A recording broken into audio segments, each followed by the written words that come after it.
नमस्कार। कान के बहरेपन को कैसे ठीक करें? कान बहता है तो कैसे ठीक करें? कान का अगर ऑपरेशन भी है तो भी आप कर सकते हैं, बस प्रेशर थोड़ा सा माइल्ड डालना है। अंगूठे के साथ हम क्या करेंगे, कान में अगर आवाज आती है, किसी को सू सू की आवाज आती है तो किसी को चिड़िया बोलने वाली जैसी आवाज आती है, जिसको बोलते हैं टिंटिस की प्रॉब्लम। तो कान की टिंटिस बीमारी को कैसे ठीक कर सकते हैं?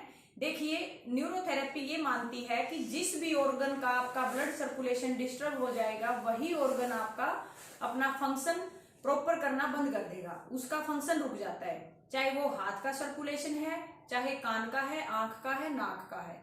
तो पूरी बॉडी को तरोताजा रखने के लिए मांस और ब्लड की ही सबसे मेन जरूरत है। वैसे तो बहुत सारी चीजों से हमारा शरीर बना हुआ है, लेकिन मेन है ब्लड सर्कुलेशन। अगर आपका सर्कुलेटरी सिस्टम डिस्टर्ब है तो ही सुन्नपन, मसल्स पेन, आपके बॉडी में दर्द रहता है। तो इसको आप सुचारू रूप से कैसे ठीक कर सकते हैं? छोटे छोटे न्यूरोथेरेपी के ये पॉइंट्स हैं, नसें हैं, उनको आप थोड़ी देर के लिए प्रेशर डाल के आप उसको स्टिमुलेट कर सकते हो। तो दोस्तों देखिए, आप कान की प्रॉब्लम को कैसे ठीक करेंगे। सबसे पहले हम अपने हाथ की उंगलियों की वी बनाएंगे और थोड़ा सा टेल्कम पाउडर लगाएंगे, क्योंकि हमें यहाँ रब करना है। टेल्कम पाउडर का यूज इसलिए करेंगे ताकि यहाँ पर रैशेज ना पड़े। तो कान के आगे भी और पीछे वाले जोड़ के पास थोड़ा सा टेल्कम पाउडर का यूज करिए और अपनी वी बना करके कान को इस वी के बीच में रखिए और ऐसे घिसाई करिए 15 से 20 बार। प्रेशर कितना डालना है? कई तो है ना, ये बेतुकी बातें पूछते हैं कमेंट में, प्रेशर कितना डाले। कॉमन सेंस है, जितनी आपकी स्किन आपके प्रेशर को आराम से सहन करे आप उतना ही प्रेशर डालिए। ना तो स्किन को छीलना और ना बिल्कुल खुजली करनी, उससे फिर सर्कुलेशन नहीं बढ़ेगा।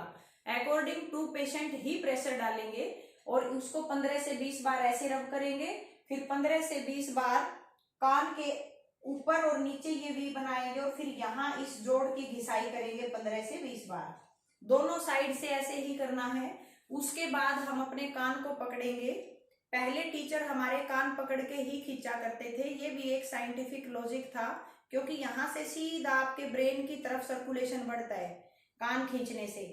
मंदबुद्धि जो बच्चे होते थे, हमारे टीचर मजाक मजाक में कहते थे कि आपके कान खींचूंगा ना तो तेरा दिमाग काम करना शुरू कर देगा, इसलिए कान खींचा करते टीचर। तो इन कान को अगर आप धीरे धीरे करके स्ट्रेच करोगे इस जोड़ को, तो आपकी माइग्रेन की प्रॉब्लम भी क्योर होती है, सिर का भारीपन निकलता है। ठीक है, तो ये काम करिए। और फिर क्या करना है इसके बाद, देखिए, नजदीक से दिखाओ, नजदीक से दिखाओ एक बार। कान देखिए, कान के पीछे वाली ये वाली हमारी जो टेम्पोरल बोन होती है, जहां पर ये खत्म हुई है, यहाँ ऐसे आप दबाओगे तो ये सारी हड्डी है और हड्डी के नीचे ये हमारी खाली मसल्स आ गई हैं। अब हमें क्या करना है, अंगूठे का ये वाला पार्ट लेना है, ये वाला इधर वाले पार्ट को लेंगे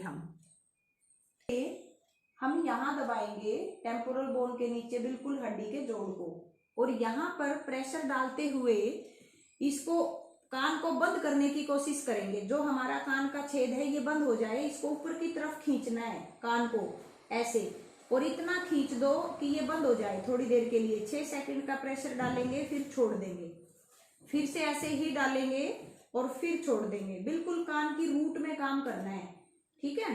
हड्डी के नीचे, हड्डी को नहीं दबाना, मसल्स को दबाना है और इसको ऊपर की तरफ खींचना है कान को। जिसके कान में प्रॉब्लम है उसको पेन होगा, लेकिन घबराना नहीं है। स्टार्टिंग में थोड़ा सा कम प्रेशर डालिए, फिर दूसरे दिन थोड़ा ज्यादा, तीसरे दिन और ज्यादा, आपका पेन निकल जाएगा, कान का बहना बंद हो जाएगा। ठीक है, तो ये काम करना है और आपके कान की प्रॉब्लम क्योर। कुछ फिजिकल एक्सरसाइज भी बताते हैं हम कान की मसल्स को स्ट्रेंथफुल बनाने के लिए। इसी वीडियो में मैं ऐड करना चाहूंगी, क्योंकि इतना तो मेरे पास भी टाइम नहीं है।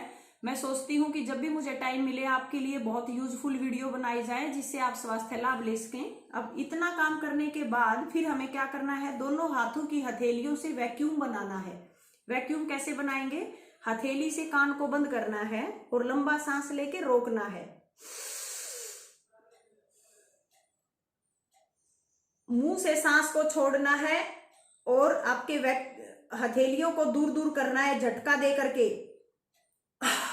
ये जैसे कोई ढक्कन खोलते हैं ना वैक्यूम बना करके, हवा को रोक करके, ऐसे ये सारी नसें खुलेंगी कान की। कैसे? अच्छा खासा प्रेशर डालिए, ये छोड़ दीजिए। हाँ, थोड़ी सी सावधानी करनी है। बाकी ये वाला पॉइंट आप दबा सकते हो, ऑपरेशन वाले भी कर सकते हैं, धीरे धीरे करना है, ज्यादा प्रेशर नहीं डालना। और वैक्यूम नहीं बनाना उनको, जिसका कान का ऑपरेशन हो रखा है वो वैक्यूम ना बनाए। Thank you.